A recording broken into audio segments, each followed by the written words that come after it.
In this video, I'm going to share what I think is the best emulator to use for every big console released that can be emulated. And yes, I know that RetroArch is not an emulator, but instead a front end that can host multiple cores, which are basically emulators for multiple consoles. So I will include RetroArch since sometimes a core can be better than a standalone emulator itself. Now let's get into it.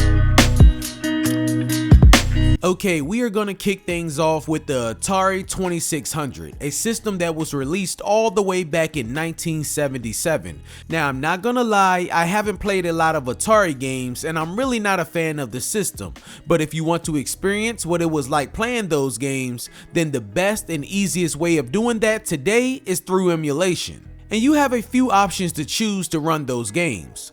There's RetroArch, Stella, Z64K, and Javatari. The one I recommend using is Stella, available on PC and Mac. It's a super easy emulator to set up, and really once you have it downloaded, all you need to do is set up a controller, then load up a game, and it will simply play. You don't have to tamper with any settings at all.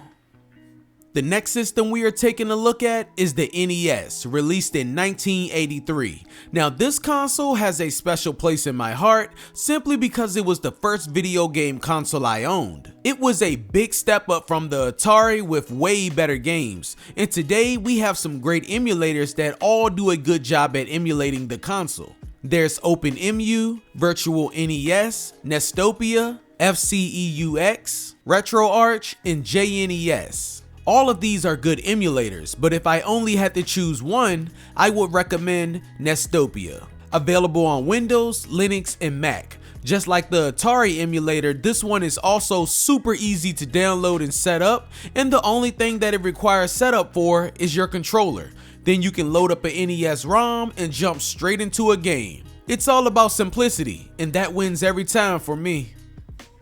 Okay, now we have the Sega Genesis, released in 1989. This was the second console I owned. Now, this console has some classic titles on it. I'm talking Sonic 3, Streets of Rage, Golden Axe, and Comic Zone, just to name a few. And when it came to the battle of Genesis vs Super Nintendo, well, I was Team Sega back then. And today, we can enjoy these classics with some improved graphics on emulators such as RetroArch, Kega Fusion, OpenEmu, and Gens. The one I recommend using is Kega Fusion, available for Windows, Linux, and Mac. This is the most reliable and accurate Genesis emulator. It's simple to set up, can run your game at 60 frames, and you can add filters to your game to improve the graphics. Next is the rival to the Genesis, that being the Super Nintendo, released in 1991. A great console, and I did own one, but I just enjoyed my Genesis more. But SNES has some classics such as Donkey Kong Country, Chrono Trigger, Super Metroid, Super Mario World, and many more. Some good emulators to emulate this console is BSNES, RetroArch, SNES 9X, ZSNES, OpenEmu. The one I recommend is SNES 9X. Once again, this is just a easy to use, simple emulator to set up that also has some good features, such as multi-filters to choose from to make your graphics look better, which is always the best feature to have, if you ask me. Available for Windows and Mac. Now let's move on to the Sega Saturn, released in 1995. Now, I never got to own one of these and never got to experience the games released for the console until I got into emulation. Now, I can't say this system had those die-hard classics, but I did enjoy Panzer Dragoon and Knights, and honestly, that's about it. But maybe you're a big fan of this system and want to relive it. Well, there's a few emulators to help with that. There's Manafin, Yobase, RetroArch, BizHawk, and Chronos. And for the first time so far in this video, I recommend using RetroArch. The core that RetroArch uses for Saturn is called the Beetle core, and it is basically a build of Manafin. So you may be saying, well, why didn't you pick Manafin? Well, if you use that standalone emulator, you will need a BIOS to run it. But with RetroArch, you will not need a BIOS, and you will still experience near perfect emulation of the Saturn. Let's keep it moving and now take a look at the original PlayStation released in 1994.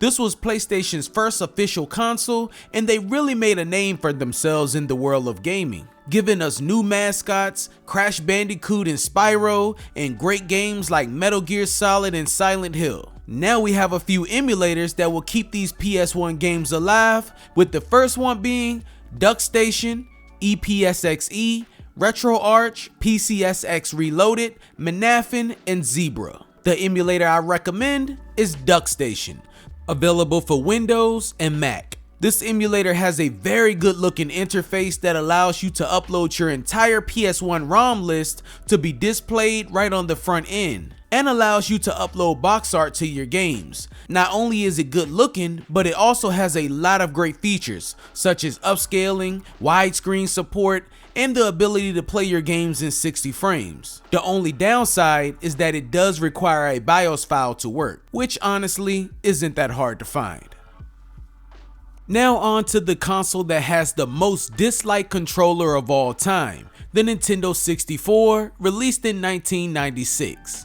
Although I am not a fan of the controller, that doesn't mean I didn't like the console. Back in the day, I played a lot of Pokemon Stadium, GoldenEye, and Mario 64. Now I played those titles on an emulator, but which one? Well, there's OpenEmu, RetroArch, Mupen 64, Project 64, and 1964. The one I recommend is Project 64. This emulator is available for only Windows. It's another emulator that's easy to set up, and plugins are configured by default. It's the most accurate 64 emulator, playing your games as if they were running on the real console. And I always have to mention this, you can upscale those graphics and play your games in widescreen. Now we have Sega's last console they released, that being the Dreamcast, released in 1999.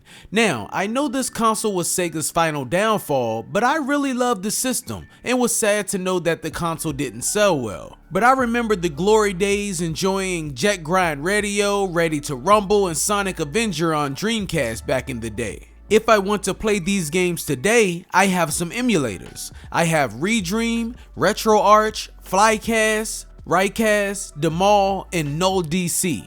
The emulator I recommend is Redream, available for Windows, Mac, and Linux. Now I must say, this emulator has the best looking front end I have ever seen. And to go with the good looks, it's super easy to navigate, and once you upload your games, you get beautiful cover art to go with each game. I mean, the interface on this emulator just looks awesome. And plus, if you're using a Bluetooth controller, your controller is already set up for you, and there is no BIOS required. The only downfall about this emulator is that to be able to upscale your resolution, you have to pay $6. But trust me, it's worth it. Okay, now let's talk about what I consider to be the greatest console of all time, the PlayStation 2, released in 2000. Now, there's so many great games that I can talk about that was released for PS2, that topic deserves its own video. Now, when it comes to the PS2 emulators on PC, there's only really two options, that's NSX2 and PCSX2. And PCSX2 wins this by a long shot. The emulator is great, the compatibility is great, and the interface and options available are all great. And out of all of the emulators that I am talking about in this video, this one here is the emulator I use the most. I mean, I have nothing bad at all to say about PCSX2. I love the PS2, and now I love this emulator just the same. PCSX2 is available for Windows and Mac. Two other consoles that doesn't have many options for emulators, actually there's only one, that being the Nintendo GameCube and Nintendo Wii. The one and only emulator to use is Dolphin for both, and it's really all we need. Dolphin does a great job with GameCube, allowing smooth gameplay at 60Hz, widescreen support, and upscale resolution, and the same goes for Wii emulation. But it gets even better for Wii because you can buy a device from Amazon called the Dolphin Bar that allows you to use real Wiimotes with the emulator, giving you a real Wii experience. And I'm telling you, playing those upscale Wii games with a real Wii remote looks and feels great. Dolphin is available for Windows and Mac. On to Microsoft's first console, the original Xbox, released in 2001. Now, I'm not gonna lie, I only got an Xbox back then for one game, Halo, and man was it worth it. Then we got Halo 2, and that was even better. Okay, so we got two big Xbox emulators, that is XEMU and CXBXR. Both are great emulators, but the one I recommend is CXBXR. So both of these emulators have about the same compatibility, but what I like more is the ease of setting up and using CXBXR over XEMU. Plus, CXBXR works on Windows and Mac. Microsoft's second console, the Xbox 360, was released in 2005 and was a big success and would have been even bigger if it wasn't for the red ring. You guys remember that, right? And I would say because of that is the reason the PS3 still end up outselling the 360. But it still doesn't take away from the fact that 360 was great and has some of Xbox's greatest games on its console at the time. Now today, if you want to emulate the system, there is only one emulator to use, and that is the Xenia emulator that is only available for Windows. The system that was competition to the 360, the PlayStation 3, was released in 2006. The first thing I remember about it was the system costing $600 for a console that only had 60 gigabytes of storage. The price was crazy, but the exclusive games were great. I'm talking Little Big Planet, The Last of Us, Gran Turismo 5, and many more. And when it comes to emulators that emulate PS3, well, there's only one choice, that being RPCS3. And it's all we need because the emulator is great, it has a great looking interface, your ROMs can be imported into the emulator itself, every feature you can think of is in RPCS3. But don't expect for every game to be playable because the emulator is still in constant development. RPCS3 is available on PC, Linux, and Mac. Moving on to the worst selling console for Nintendo, the Wii U. But even though the console didn't sell well, there was still some great exclusives on the system. They gave us Mario Kart 8, Smash Bros. Wii U, Splatoon, and Super Mario 3D World. Now, there are two emulators available to emulate the Wii U. There's Decaf and Cemu. I recommend Cemu, and the comparison is not even close. Cemu blows Decaf out the water. The compatibility is great for all of the big games that you would want to replay from this system, and you have plenty of settings to play around with to improve gameplay if you choose. The only downfall about Cemu is that it's only available on Windows. Now on to my favorite Nintendo console of all time, that being the Nintendo Switch, released in 2017. There are so many great games on this console, from their exclusives to third-party games. Now I am sad to say that the Yuzu emulator was shut down, which was a really great emulator, and it would have been the one I recommended. But luckily, we still have the Ryujinx emulator, which is also a great emulator for Switch, that still gets new updates. Let's just pray that nothing happens to this one going forward. Ryujinx is available for Windows, Mac, and Linux. Now let's cover some handhelds, and let's start with the original Game Boy from 1989, the Game Boy Color 1998, Game Boy Advance 2001, and Game Gear released in 1990. For all of those handhelds, I recommend using RetroArch. Although there are multiple standalone emulators for each of those, I would just stick with RetroArch. The available cores that run each of those handheld emulators do a really great job. They run just as good as your standalones, or maybe even better.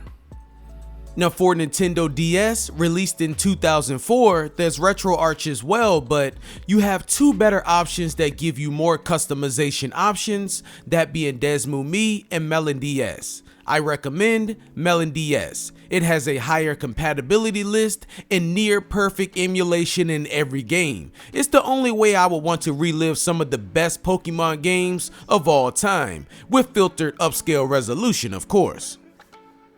Then there's PlayStation handheld PSP, released in 2005.